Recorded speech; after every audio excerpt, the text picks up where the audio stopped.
Okay.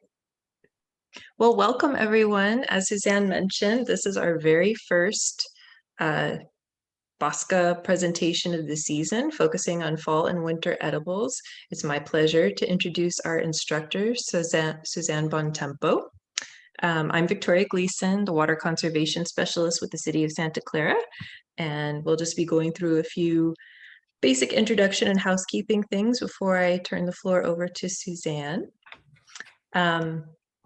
Currently, everyone should be muted, and Suzanne will be pausing periodically for a couple of questions, although we are encouraging people to hold most questions until the end.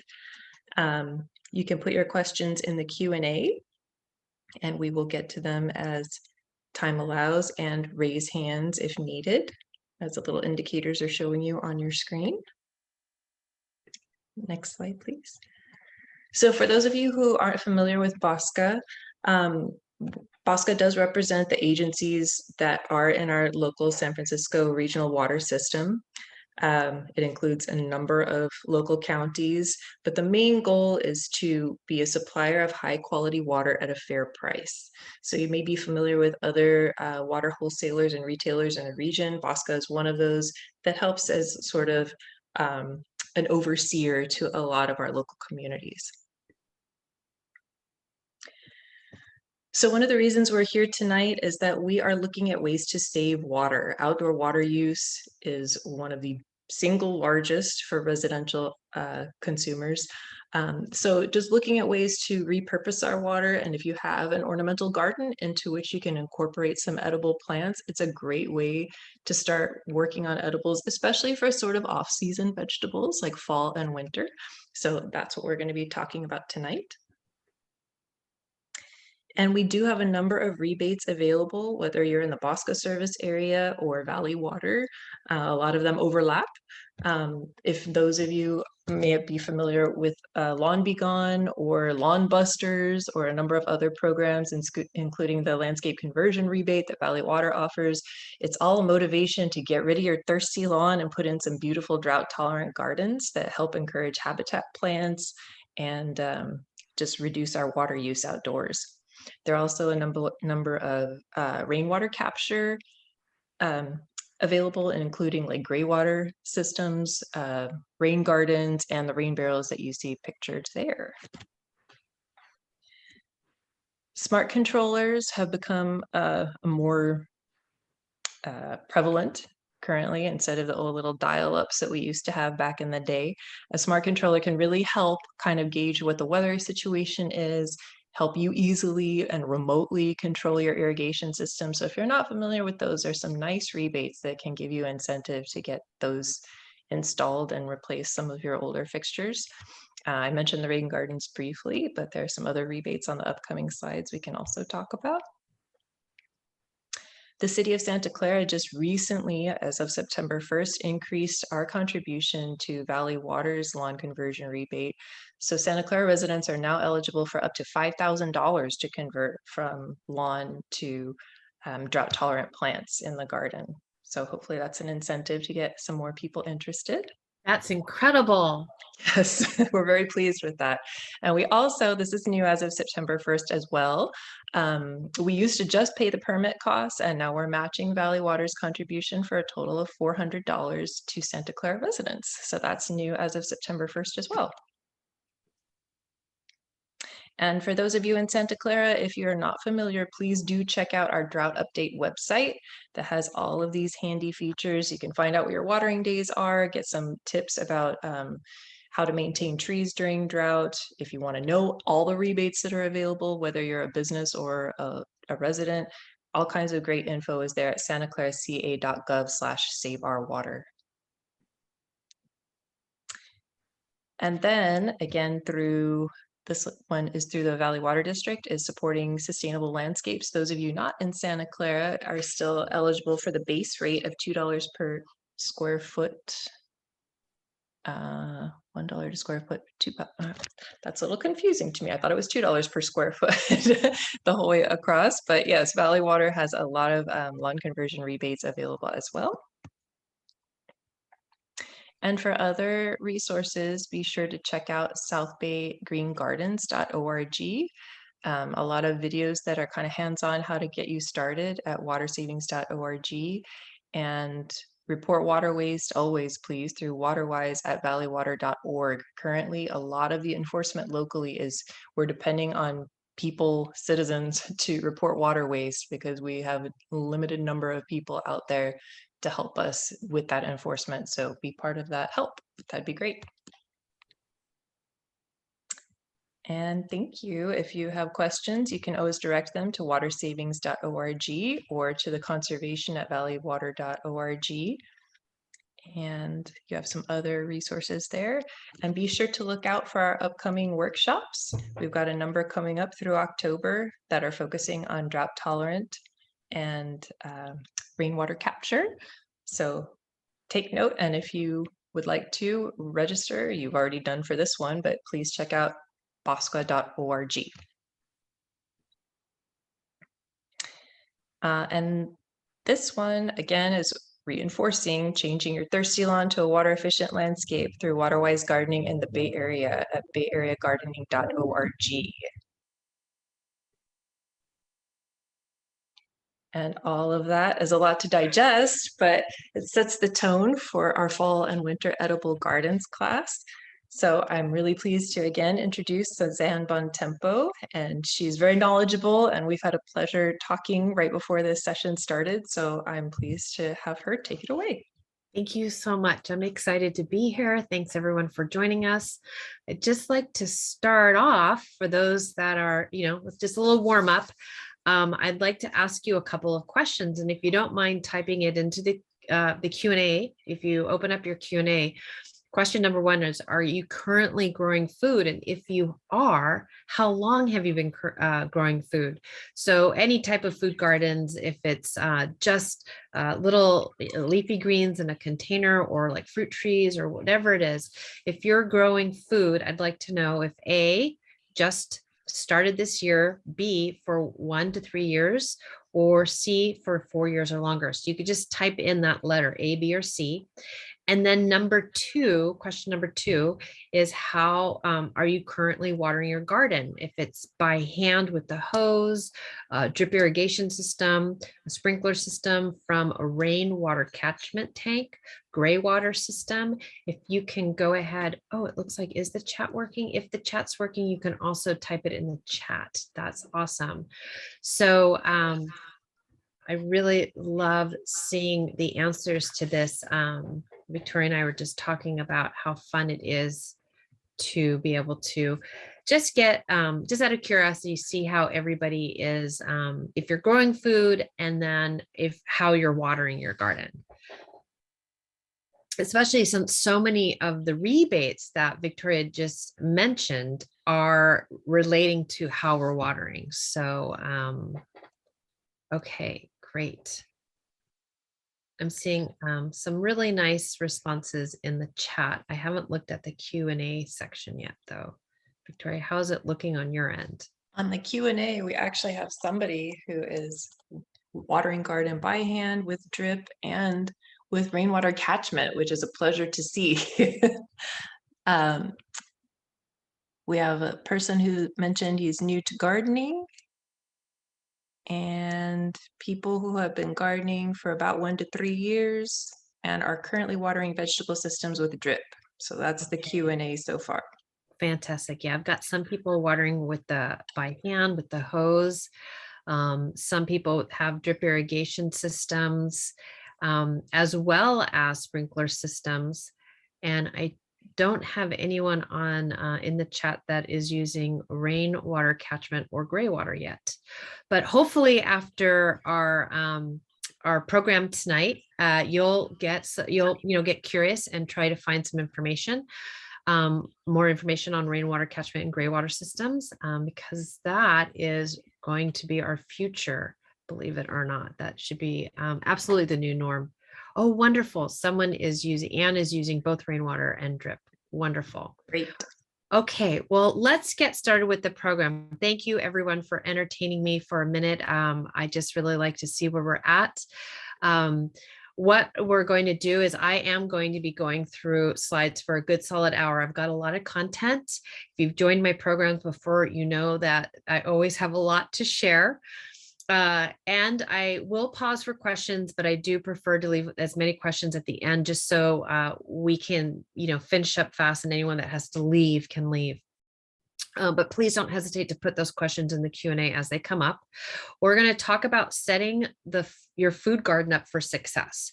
And from there, I'm going to have broken that down into a couple sections on looking at what you'd like to grow right now. What's possible? Because we're moving into the fall and winter months. And then I'm going to go through a planting guide, kind of like some tips on how to different areas to plant food, things to consider, ways to plant food crops and so forth.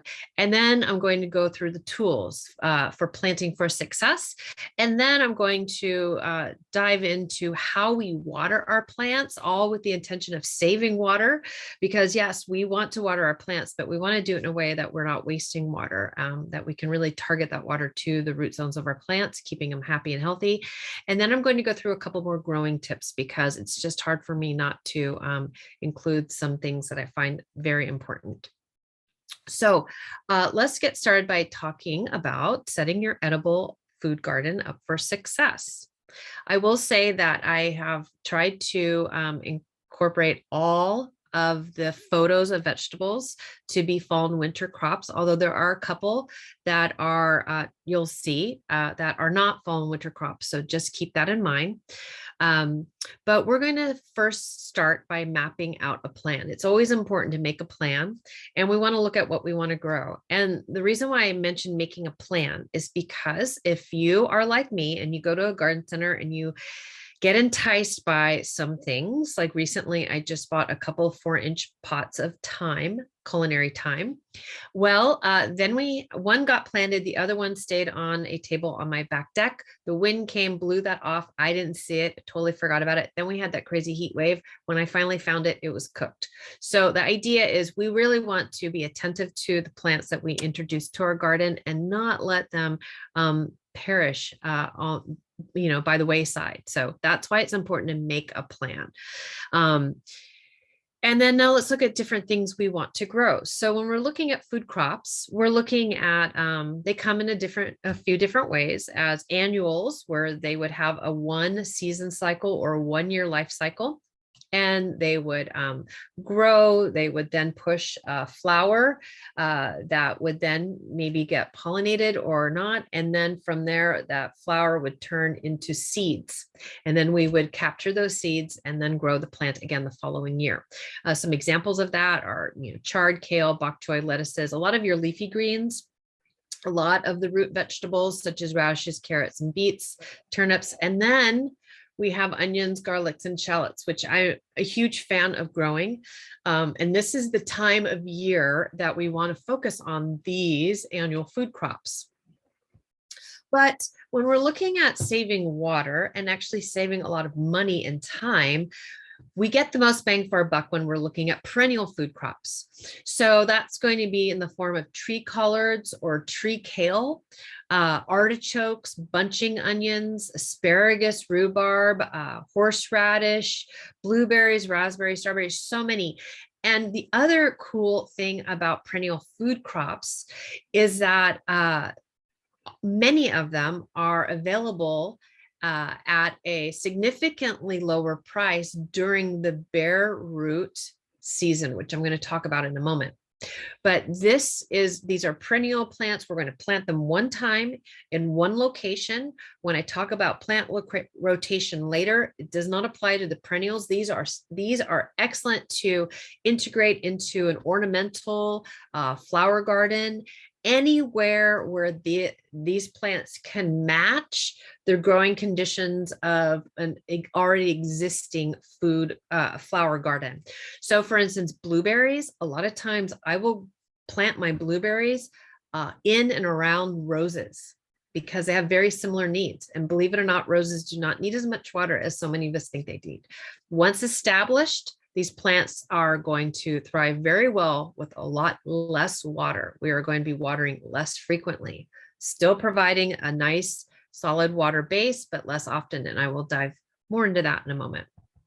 But then we also can look at fruit trees, nut trees, fruiting vines like the kiwi, and then the berries again. These are all going to be excellent ways to integrate food into our gardens, be it in ornamental or not. I have a nice mix of flowers and food crops integrated. I like the way it looks. I think it's fun. And I just want to share that the picture in the middle is a miniature dwarf nectarine, and it is in a half barrel. So understand that you do not need to, if you're in a limited space and you still want some fruit trees, you can get very, miniature dwarf trees. This is going to grow to about 5 feet at maximum maturity, but it still can grow in a small space with a lot of ease. So that was just a side note. So bare root season. Bare root season is my favorite time of year. It starts in January at throughout the garden centers in the Bay Area and down in the peninsula and throughout Santa Clara County. So you'll start to see that these are plants that are sold at their dormant stage, where you can just really buy them bare root, like this picture of the strawberries on the side. They're just breaking dormancy. That's where you see the little green leaves. But a really great way to get the plants at a significantly lower cost than you would throughout the growing season when they're potted up and so forth. I can share right now, this is a great time to go to garden centers and buy plants, because a lot of times the plants are discounted because it's the end of the season and they're trying to get ready for Christmas tree season, or reduce their inventory. So just wanted to share, take advantage of bare root season. It is a lot of fun. And then when we're looking at food crops, consider planting heirloom varieties. Heirloom varieties are ideal for our climate because most heirlooms are coming from Mediterranean climates similar to ours. California is the driest and warmest of all the Mediterranean climates, so keep that in mind. But when we are planting heirlooms, they are typically very drought tolerant. They have their root systems are typically deep divers. So when we have deeper root systems, what we found is that we don't have to water as frequently. We can really go for a number of days, if not weeks, without watering, and these plants are still going to thrive. So they are going to save you a lot of time, effort, money, and water. But something I'd like to share is I've got nothing against, these are some of my most favorite vegetables to eat, but they have a tendency to be space hogs. And what I mean by that is they really take a very long time to grow and to mature. They require from time of planting to where we actually get food to harvest could be a number of months, upwards to 6 months. And with that, when that's the case, we have a tendency to be providing a lot of energy and a lot of effort. We're fertilizing, we're watering more, and they're also taking up a lot of space. So we're getting, less food per square foot, so to speak. However, there are varieties nowadays, especially those heirloom varieties that will produce smaller heads, or they're going to have shorter days of harvest. So look into some of those varieties. And the cool thing is that Santa Clara County Master Gardeners has this really awesome vegetable planting chart. So please look into that. I'd also like to share that the Pam Pierce's, where'd it go? Pam Pierce's Golden Gate gardening book is a really fantastic book. I highly recommend it. It is not just for San Francisco, it is for the entire, well, she really goes into almost the entire state of California. So that is a really wonderful, helpful guide. All right. Have any questions come up before I jump into the next section? There was a raised hand, but I don't see. Oh, someone is asking, will you share the slides of information with the group? This is a recorded program, so you'll be able to reference the recording. I would say it comes in about within a week or so, right? It's usually posted. I think that's what I was told, yes. Yeah, so something like that. Thanks for asking. All right, so we're going to talk about phase 2 of mapping out our plan. This is the planting guide. So a part of identifying what food we want to grow or introduce to our garden, we have to identify what space we have. And then we also want to be very realistic with the planting zones. And what I mean by planting zones is that we want to make sure we're introducing plants to established plant, garden garden beds that already have established plants. We want to make sure we're introducing plants that have similar water needs, that share the same water needs. So in an area, like I said, with the roses, I can add blueberries because they have very similar water needs once those blueberries are established.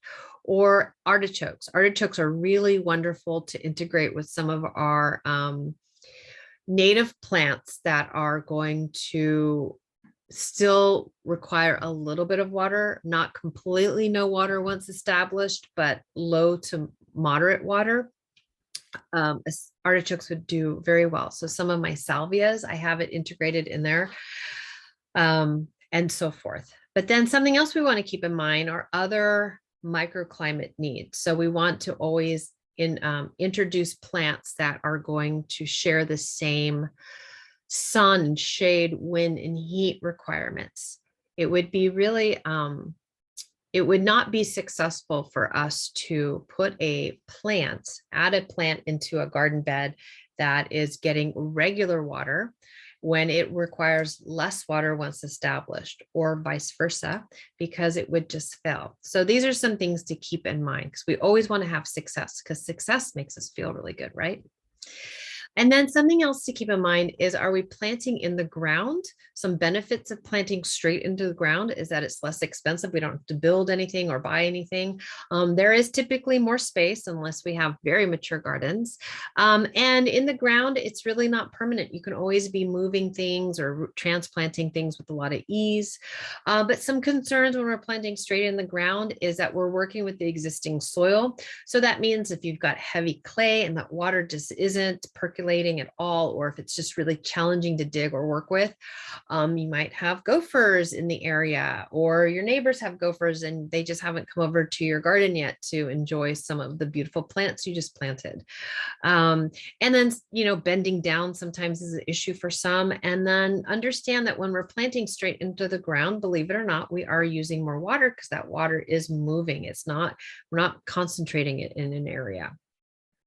Raised beds are a wonderful way to actually get a lot of bang for your buck. And they're very popular. One of the benefits is that you can line it with gopher wire. So if you're in an area with gophers, we can now prevent gophers from eating the root systems of our plants by lining it with gopher wire and stapling it to the inside of that raised bed. We can control the soil. So if we've got crummy clay soil that is just backbreaking, we can now have a raised bed that has fluffy, beautiful, rich soil that you can purchase from your local landscape supply or from your local garden center and fill it with beautiful soil.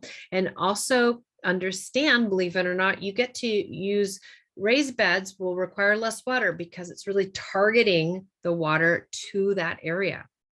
Some of the concerns is the cost of the material or the limited growing space, and it is somewhat permanent. We're not really moving raised beds around.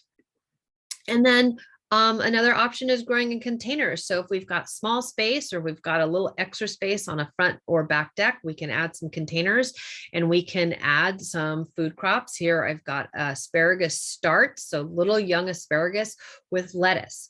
And the lettuce is kind of there just to fill in until the asparagus gets a little larger, and then I'm going to transplant it into another area. It does take a number of years for asparagus as a perennial food crop to actually mature to a level where I can harvest that food. But containers are great for smaller spaces. They're more mobile. Again, gophers cannot access them. You are working with a potting soil and with a little compost, and we're also using less water because we're targeting that water to a smaller area. And then you might consider, are you growing food from seed? Do you want to start from seeds? It's very economical. And then if you are starting from seeds, are you going to start in growing pots or just direct sow into the soil? These are some things to keep in mind. Or are you going to buy your starts? These are those pictures of tomatoes that are for the spring and summer season. Now is not appropriate, but still we can go to the garden center and buy some starts. The benefit is that they're ready to plant. You won't have to thin them. You're really getting that 1 or 2 plants or 6 plants per 6-pack or 4-inch. So you won't have too many. You can have more variety. So it's, can be a fun way to also introduce more food to your garden. And if you are buying food from that's already has already germinated and they're little starts, sometimes there's a lot of plants. So per cell pack or pot. So I actually look for the 6 packs of lettuce when they have multiple plants per cell pack. It is not unusual for me to open these up and to have like at least 35 plants. Now that's a lot. So maybe that's not always ideal. I have gotten a little bit short on time where I've just plopped out that whole cell pack without thinning them and, dividing them up. And let me tell you, they're just not going to grow as well. So you really need to take the time and comb through those root systems, separate them and plant them. And you'll have a lot of success and you'll get a lot of food for not very much money. So here's the picture of me going through and combing through with those tags. Those tags that the plants come with are wonderful tools. They give us a lot of information, but then they also help us kind of comb through those root systems. We always want to open up the root systems. So when we plant, those root systems are now ready to grow out and down and not into themselves. And when we plant, I like to plant in clusters or on a diamond grid or in a hex pattern. This way it allows me to actually plant slightly closer than what's recommended. And this is what it looks like when these plants grow. So this is my assortment of leafy greens. And as I harvest them, I'm actually thinning the plants. So I will maybe take out every 3rd or 5th plant. Then it allows room and space for the other plants to continue to grow. And so I'm just kind of thinning as I'm harvesting. And it's also those leaves are shading the root zones, reducing water evaporation. It's allowing me to water less frequently.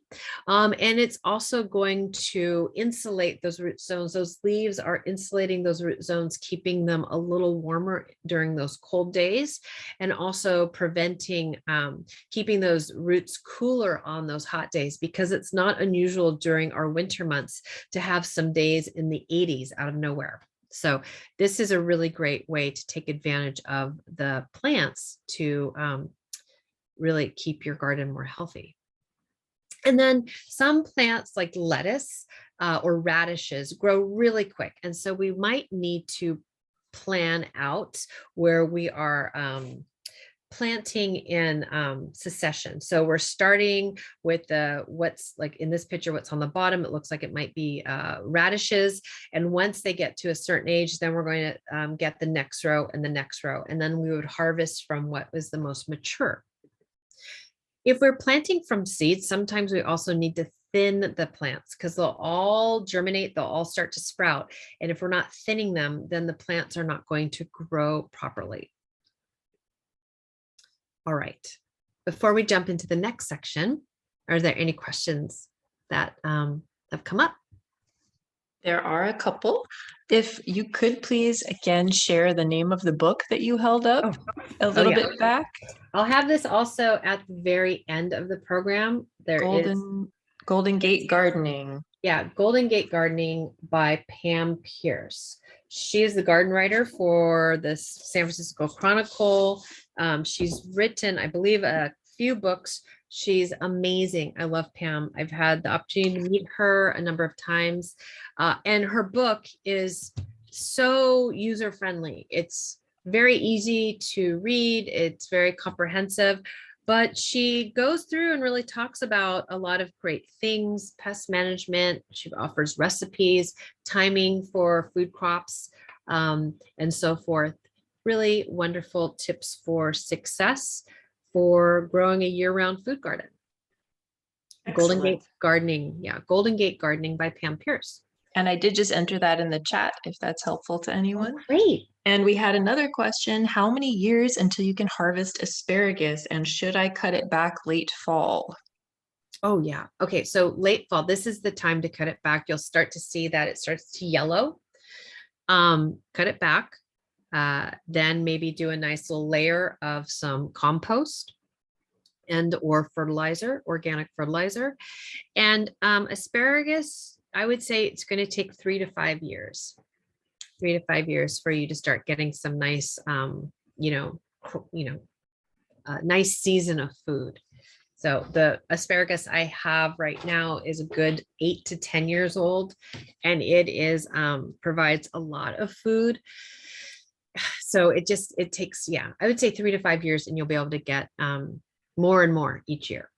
It sounds like a long time, but it's really worth it. I've got some too that's only in its like fourth year, and it's a little bit, but I'm looking forward to next time. Oh my As gosh. far as the artichokes you were mentioning before, they can be wonderfully prolific. And even if you're not a huge fan of artichokes, bees love them and they provide a ton of nectar.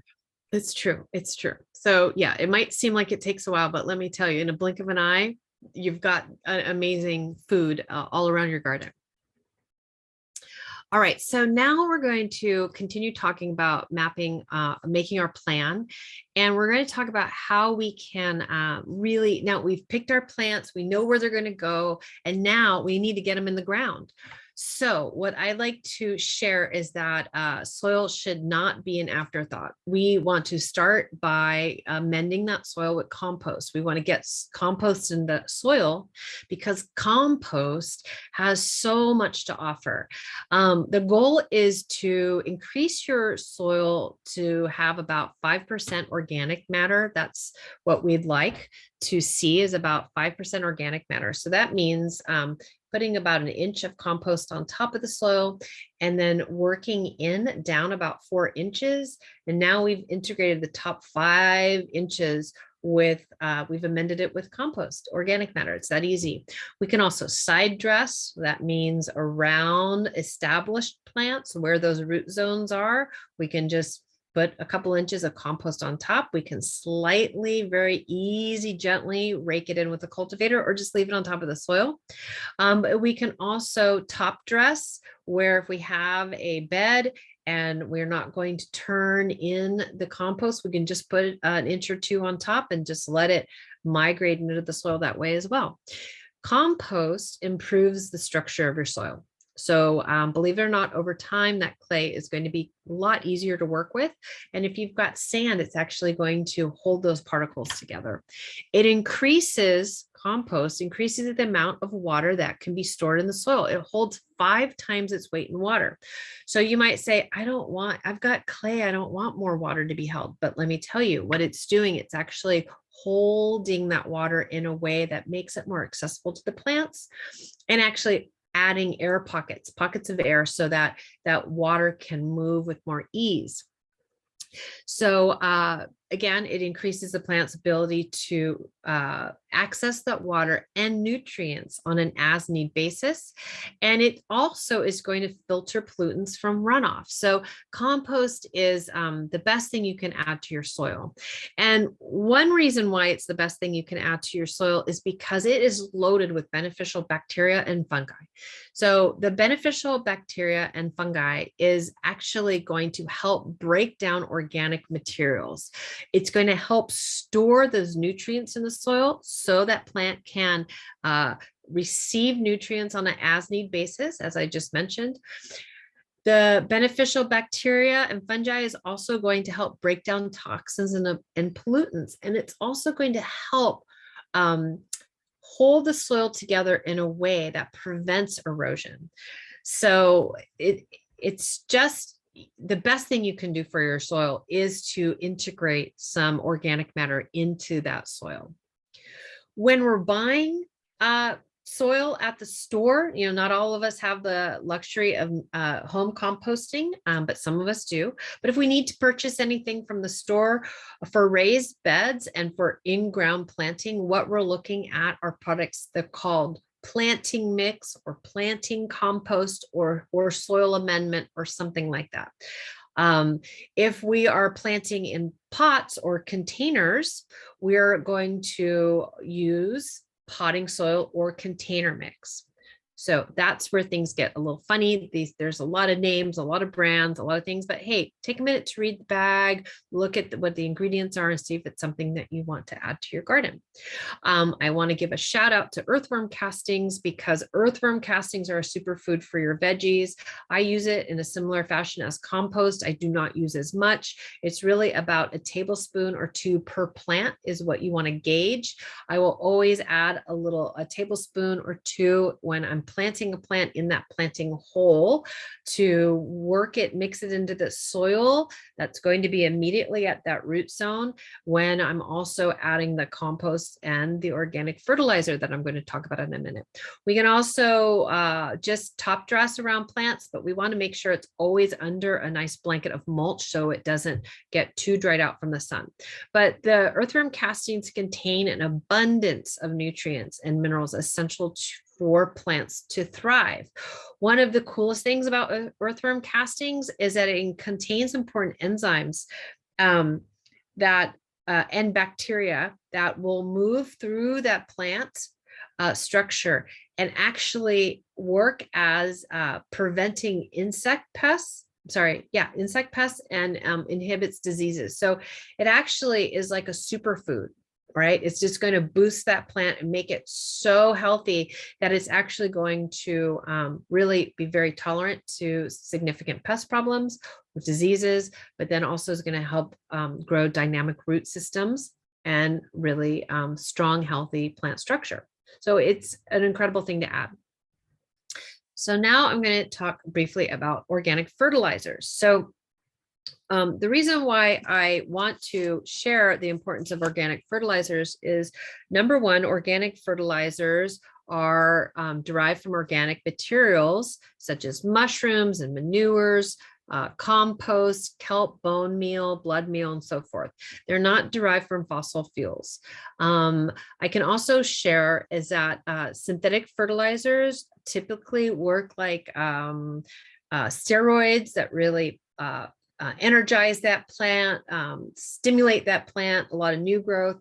And what we see is that that new growth is very attractive to pests. So you'll get more pest activity when you're using synthetic fertilizers. And synthetic fertilizers are also often very high in salts. When used regularly, they actually are those salts are going to be detrimental to the soil and actually start to dehydrate those root zones, preventing those plants to actually take up nutrients and water, which is exactly the opposite of what you want, right? So when we work with organic fertilizers, those plants are able to access all of those micronutrients as well as being fed on an as-need basis, and will only further increase the health of that root zone and the soil around the area. So when we buy fertilizers, we're going to look at that fertilizer label. We're going to see some letters or some numbers on it. That's the NPK, or part of the macronutrient recipe or of ingredients, which is the nitrogen, phosphorus, and potassium. So that's what those three numbers are going to reference: the nitrogen, phosphorus, and potassium. But then there's other ingredients in these bags of fertilizers that contain sulfur, calcium, and magnesium. And then micronutrients. There's organic fertilizers are always loaded with a lot of micronutrients as well, such as iron, zinc, copper, manganese, boron, and more. But back to that nitrogen, phosphorus, and potassium, the NPK. What we want to do is think that nitrogen is for above ground growth. Phosphorus is for, below ground growth, the developing healthy root systems, but also helps with buds, the buds of flowers. So that oftentimes are going to create the food. So if we're looking at something like artichokes, we want more flowers so that we can have more food, right? So I would want to really favor something that is very balanced. That is the nitrogen, the phosphorus, up, down, and then the potassium, which is all around.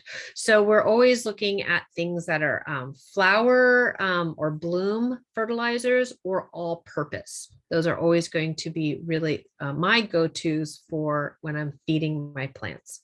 I can also share another thing I like to add in addition to what I've already talked about is alfalfa meal, because vegetables love alfalfa meal. This supercharges your plants, it improves the tilth of your soil, and it also contains a number of natural fatty acid growth stimulants, okay, that are really going to, again, just increase that health, overall health of your plant. And how do we get fertilizer into the soil? Well, if it's dry fertilizer that looks like ground up like oats or meal, we're going to scratch it into the soil or work it into the soil at time of planting. If it's a liquid, we're just simply going to, fill up a watering can with some water, add that tablespoon or two according to the label's instructions, and then just water our plants. And then we want to protect that soil with mulch. Okay. So mulch is, I would say, second to compost, extremely, extremely important. Mulch is going to be any material that we cover the soil with. And when we cover the soil, we're always going to cover the soil a few inches away from the base of the plant. We do not want to cover the base of the plant. That's called the crown. We always want it to be open. We want airflow there. But mulch can be made of a lot of things. It can be made of bark or wood chips, leaves, long clippings, straw, newspapers, oyster shells, gravel, landscape fabric, and rubber.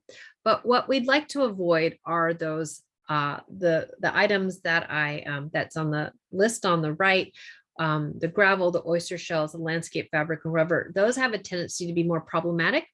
The oyster shells and gravel and rubber will hold in more heat, which we don't want.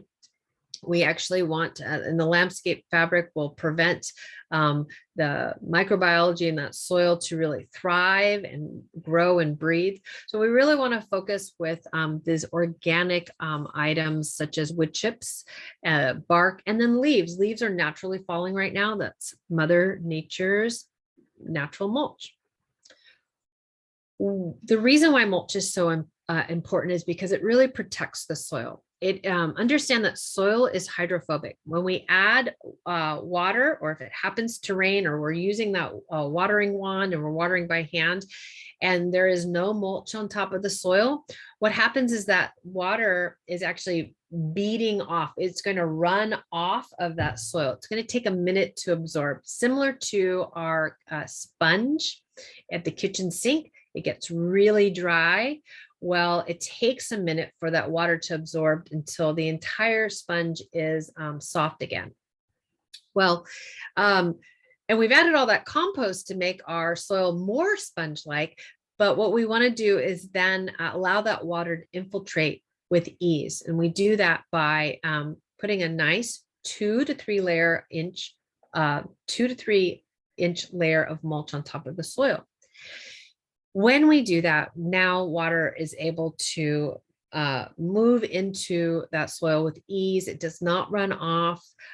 It reduces, that mulch reduces the water evaporation rate significantly, anywhere from at least 20% upwards to 70%. So it's a very nice, significant range. This means we don't need to water as often. Okay, so if we've got that 2 to 3 inches of mulch on top of the soil, we really want to be careful that we're not just watering out of habit, that we really are feeling that soil and making sure that soil needs water before we water again. And then the other cool thing about mulch is that it really helps to regulate those soil temperatures. Similar to those leaves of those leafy greens, mulch is actually going to keep the soil temperatures 10 degrees cooler or warmer 4 inches down. So depending on what's going on. So it's going to keep the soil temperatures warmer in the winter and cooler in the summer. So really, really important. And here is a picture of straw around my garlic on the top, and then just arbor mulch or wood chip mulch around my walking pathways and my perennials. All right. So now I'm going to talk about how to water. Are there any questions that I can address? Yes, we did have a question come up when you were talking about the water absorption of soil. How about coconut coir or peat moss? Peat moss is not a sustainable product. So it is used to be more common. It's not as common anymore. So a lot of people have switched to coconut coir, which is wonderful. It is a byproduct. And so it is easy to find. It's a good price, and yes, you can add that to raised beds if you need it to be more fluffy. I found that I don't really need to do that. I only pretty much use coconut coir in my vermiculture, my worm bin. It helps make fluffier castings, but as a mulch, it would blow away. I think that there is a chunkier version that you can try. You can always try it and see if it works. I haven't personally used it as a mulch, but it certainly would do the trick in regards to reducing water evaporation and insulating the soil. But I would just want to make sure it doesn't, that it actually holds into place. All right. Any other questions? Nope, that was it for now. Okay, wonderful. All right, moving right along. So already we've learned a lot, right? So now we're going to talk about how irrigation and how to water, which is really one of the most challenging things to teach. And the reason why is because we don't really see what's going underground. But I am going to try to walk through some really important points that I've learned over the years by understanding what's going on in my garden and what's going on in other people's gardens. So if you do not have an irrigation system, I know a few of you said you hand water. Have a look at that Ratio Smart Controller. The rebate's amazing. It'll make it really cost effective. Just have a peek. Just get curious and see if it's for you, because believe it or not, it is very very efficient and very effective of watering our gardens, irrigating our gardens while saving money and saving water. So just consider that. And for those of us that have those pop-up sprinklers, I'd like to encourage you to consider switching to drip. The drip irrigation is going to be a more effective and more efficient way to water, because we're able to really target the water to the root systems of the plants. And we're not losing a lot of that water that is from sprinklers. A lot of times it evaporates or blows away in the wind before it even touches the ground. So just consider that switching to drip. There are rebates for that right now, and it's pretty cool. There's just so many resources available that can help us grow happier and healthier gardens.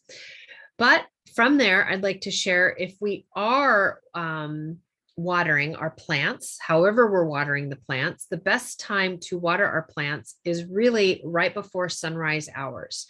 So if we can, with a smart controller or any irrigation controller, we can set that timer for early in the morning when the air in the soil is still cool. This is the best way for our plants to get rehydrated for the long day ahead or the long days ahead, depending on the frequency of watering. Some water districts are suggesting that we water from 8 p.m. to 8 a.m., but as a pest management educator, through the lens of pest management, I really like you to limit it to just before the sunrise hours, as I shared, because if we're watering at 8 or 9 or 10 o'clock at night, we're creating a really nice, moist, cool garden. And there's a number of pests that thrive in that. So just slugs, snails, earwigs, and even some plant diseases. So let's try to avoid those pests, and let's just focus on a very, very early sunrise morning watering schedule. And then if we do have these irrigation clocks, understand that they are not set it and forget it systems. I know so many people that I come across are like, yeah, my landscape set the irrigation system up when they installed my front garden, and we haven't changed it ever since. Well, guess what? That was set up for brand new plants that were just newly established. And over time, we really want to change those the scheduling. We want to change it according to the season and according to how established those plants are. We always want to inspect our irrigation systems for breaks and leaks. We're coming off of a very long dry summer, and it's not unusual for critters to go out there and chew on the emitters. And then also, it's not unusual for us to accidentally puncture an irrigation line when we're digging with the shovel. So we do want to check for leaks and breaks. We also want to move our irrigation, our emitters out as the plant grows, because remember, we're always watering at the root zone. We're not watering the crown of the plant. And then, so we might also need to add emitters or remove emitters as needed. So when we're watering, we're going to water differently as the plant grows. So this is something that I'm really hoping is the big takeaway from tonight's program.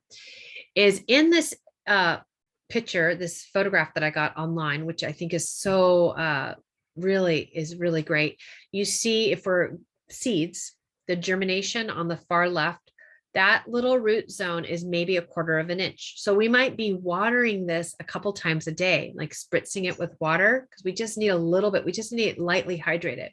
But then as that root zone grows, we're going to be providing a little bit more water, because we want that water to go down maybe 1 inch, and then 2 inch, and then maybe 3 inches. Okay, as those roots grow deeper, we need to make sure we're watering a little deeper so that root zones can access the water a little deeper. And then we might not be watering as often. We're going to go get away from spritzing maybe 3 days a week, 3 times a day, to maybe watering every other day.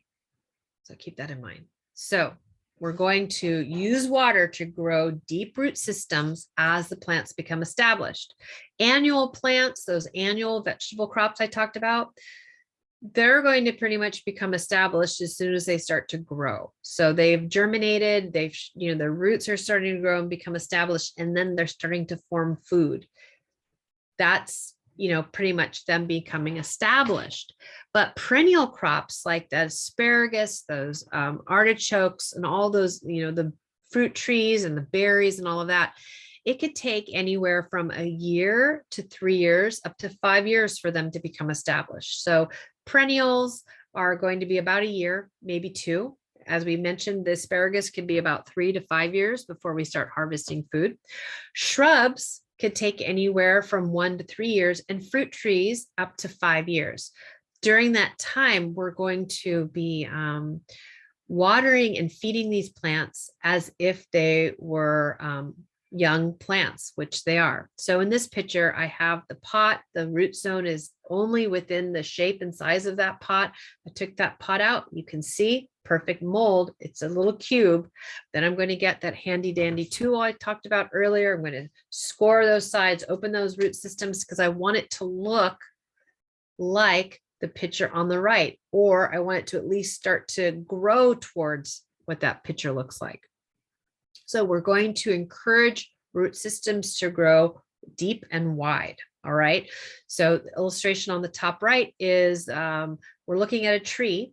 Okay. But I want you to see this as a perennial, or as the base of a vine, or as a base of a shrub and a tree.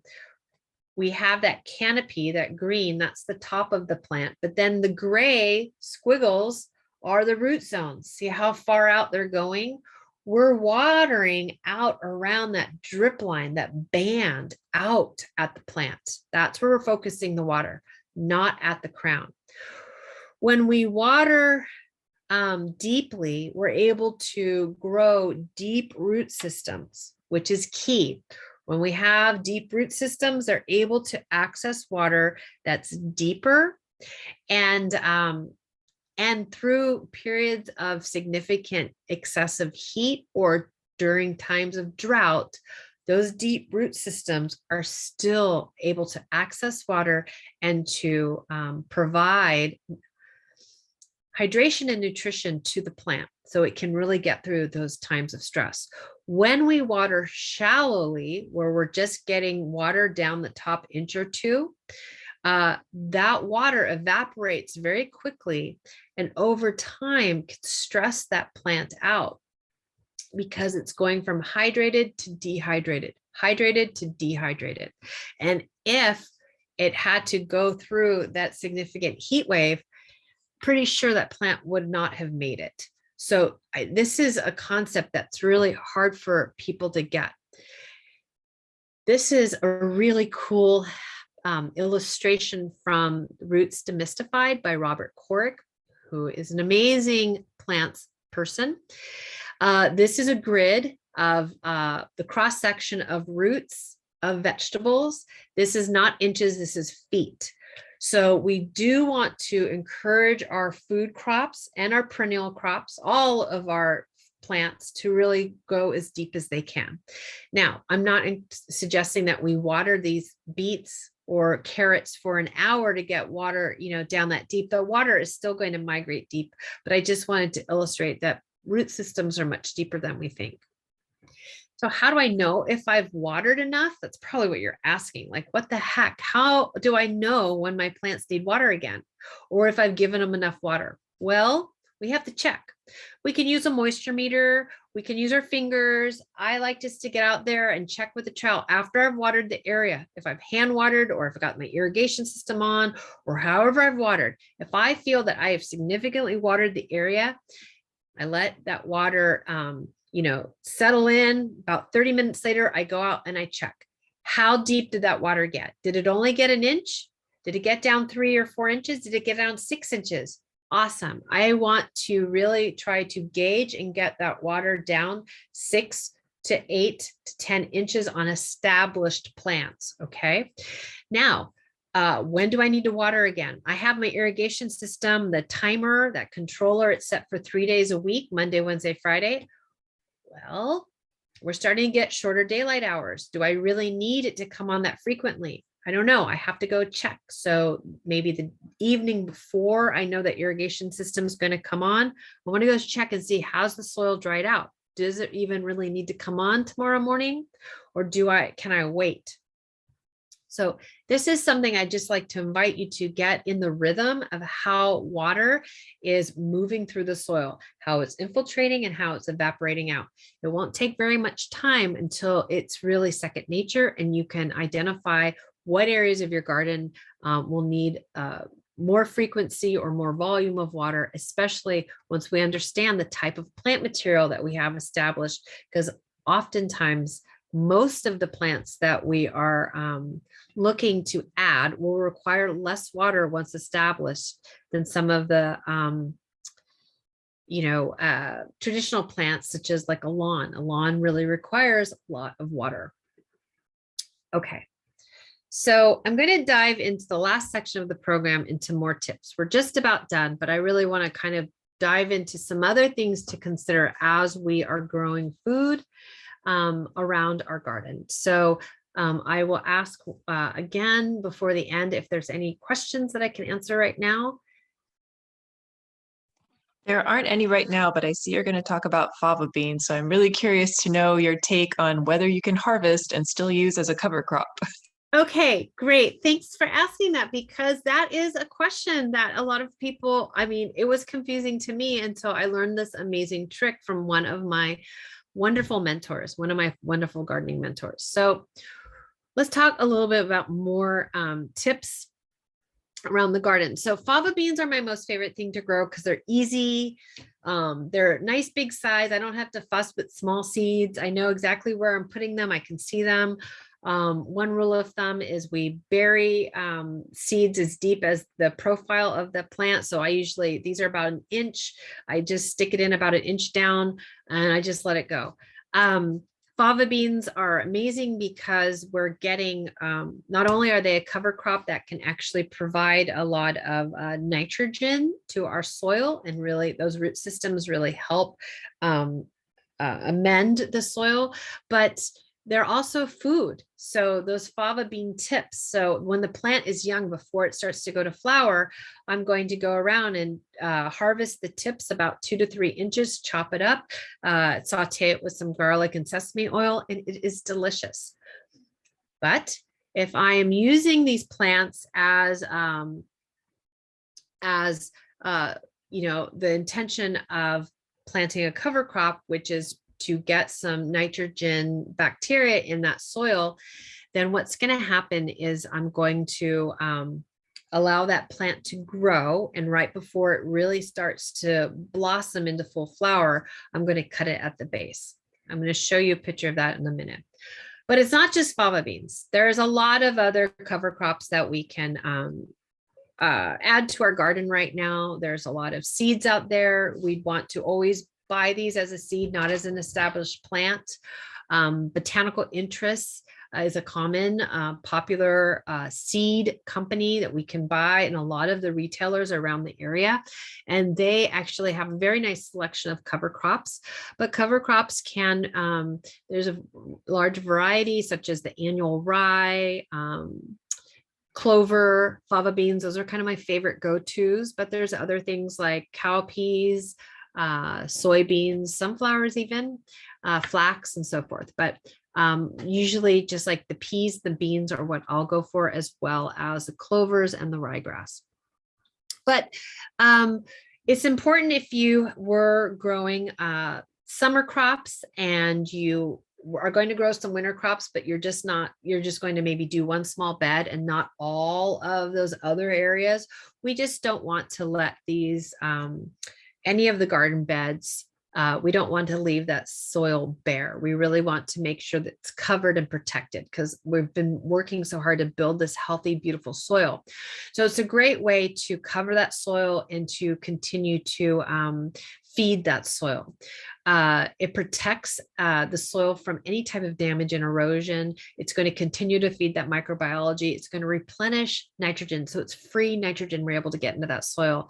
Oftentimes, our cover crops are attracting beneficial insects. It's a really great plant to include for our winter because there's not a lot of flowers in bloom. So during those winter months when we've got those nice sunny days and we see our bees are out buzzing around, oftentimes it's our cover crops that are feeding them. So, and it also improves the soil structure and the water holding capacity. So that's really what we want to get to, right? We really want to hold on to as much water as possible so we don't have to water as often. Okay, so here is the root zone of the fava bean. It's super cool. It's got these little nodes that this is the nitrogen. This is a little bacteria that's swelling with nitrogen. And what happens is that we're going to cut it at the base before it really goes into full-blown flower stage, okay? This way, we've cut it at the base, and now we can plop in our lettuces, our kale, our carrots, whatever we want to plop in. So remember that grid? Fava beans are on a grid, and now we're planting our new plants just off grid. Or maybe we're going to plant these a little later, maybe January or February, so that we could take advantage of the nitrogen for our spring and summer crops, such as cucumbers, tomatoes, and summer squash, and so forth. All right. Now those root zones are going to grow. They're going to mingle, become intertwined with that nitrogen fixed bacteria and those existing roots, and they're going to be able to access all those benefits. Now, if I want to grow some of my fava beans and harvest the beans and the seeds, I'm going to have those plants in another bed, intentional for just providing food for me. Okay, I'm not using those as cover crops. I have some fava beans in my growing beds as cover crops with that purpose that I'm going to cut them at the base before they get to mature. The reason why we cut it at the base is because those fava beans, did you see how large they were? It takes a lot of energy, a lot of nitrogen to get those beans to grow that big. So once those flowers have been pollinated and then they start to produce a seed pod, it's going to take all that nitrogen from the root zone up into the plant to create that bean, that pod. We want to keep that nitrogen in the soil if we're using it as a cover crop. That's why we're cutting it at the base when it just starts to flower. I hope that made sense. All right, another tip I just want to share is it's really important to rotate your annual food crops. Okay, so we want to always rotate these crops. So sometimes people will say, I've only got a small space, I've only got one pot and one sunny location I can grow my tomatoes. Great.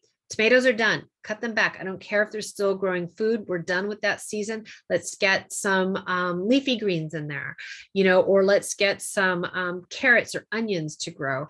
And then once we've harvested those carrots and onions, or those something that's even a little shorter, like maybe turnips and radishes, then let's get some fava beans in there to act as a little bit of a cover crop to increase the health of the soil. We cut those down at the base, and then we can plant those tomatoes again. You see how we are rotating what's going in that small space, and we can still have success. And there is a big reason why. First time in my life on my green beans, I have root aphids. Okay. I bought a 6-pack because I was late. It could have come in with that plant. I'm not sure. So if I am not rotating my crops, if I did not notice that, those insects are going to stay and hibernate and overwinter in that soil until I plant more plants that they like to feed on, more green beans or fava beans. I'm not putting fava beans in that bed. I have to take care of that pest problem before. Tomatoes are really prone to getting a lot of different soil-borne diseases and so forth.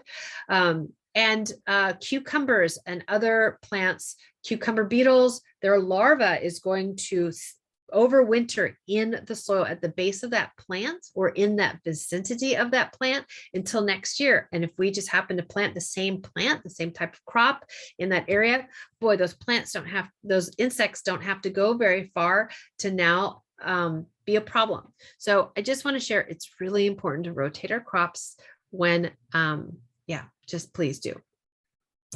Don't forget about planting flowers. Flowers are a really big component, very important to the garden. As I mentioned, there's not a lot of things that will bloom throughout the winter months, but calendulas thrive throughout the cool season. So go to your local garden center and select some things that you know are going to thrive. Also the Icelandic poppies. There's a few things that are really winter specific, but they're going to really help our beneficial insects, our pollinators, and just increase the overall ecology, the health of the ecology of the garden.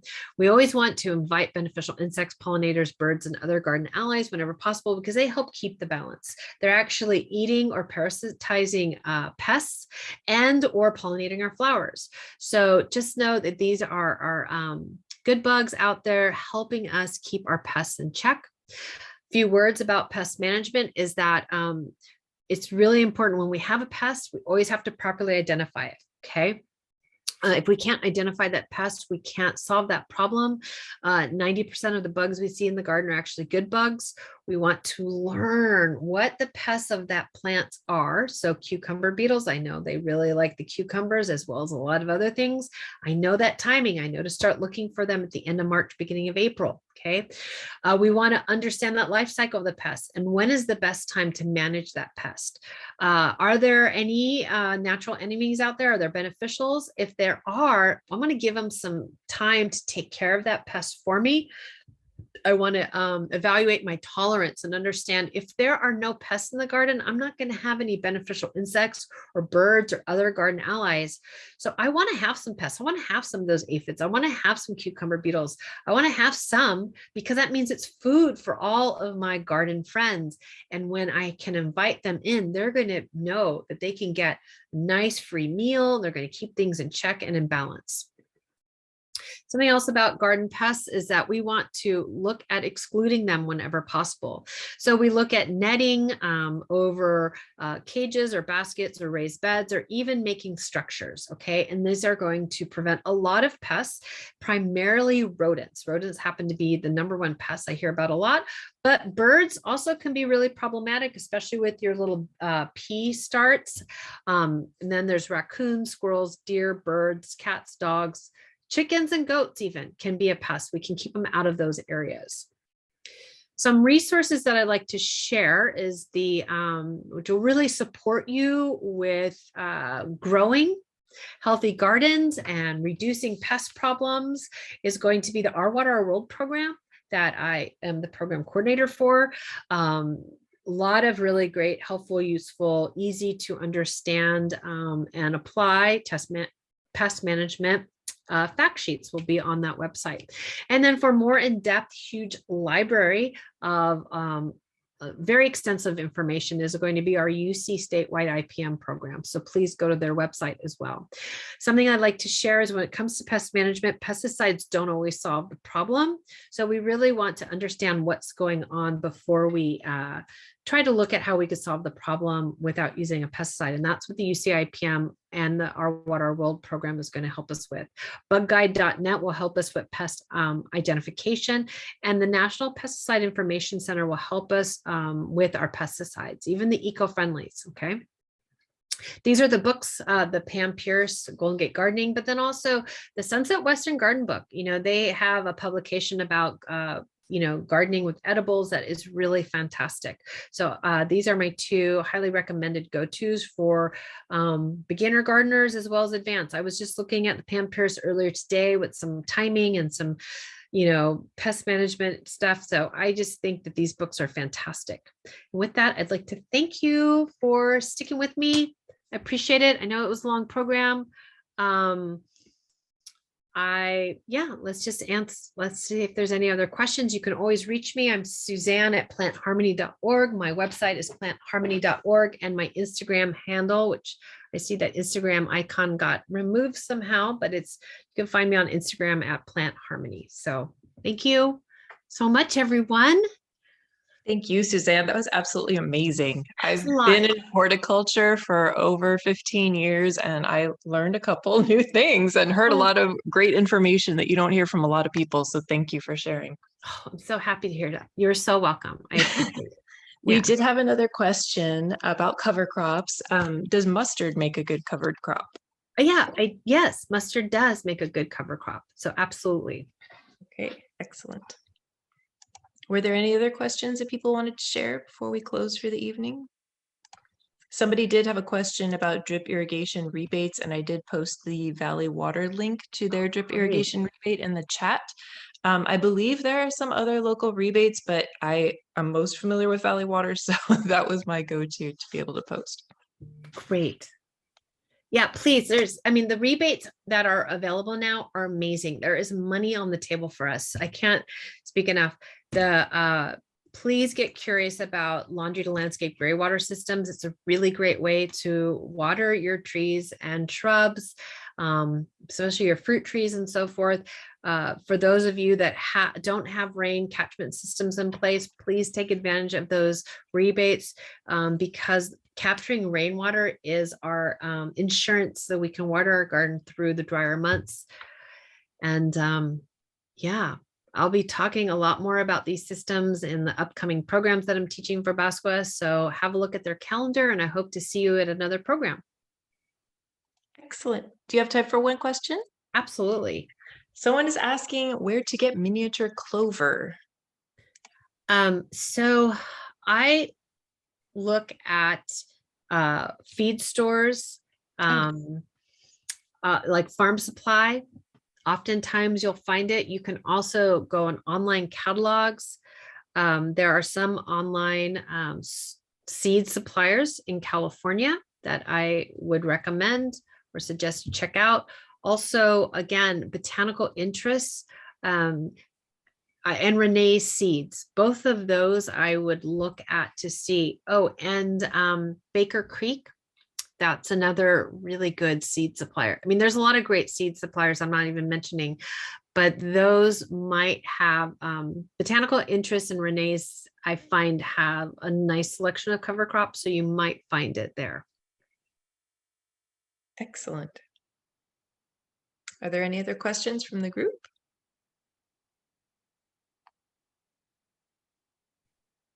All right.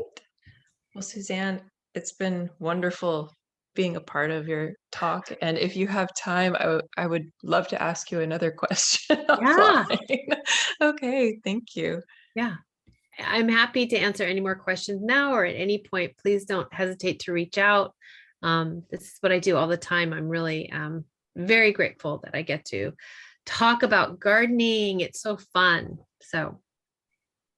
Oh, it looked like Kathy had a raised hand. But maybe she has left. I don't know. Okay. Okay. All righty. Well, until next time then. Okay. Well, thank you very much. Shall I go ahead and press end? Sure. Yeah. Okay. Okay.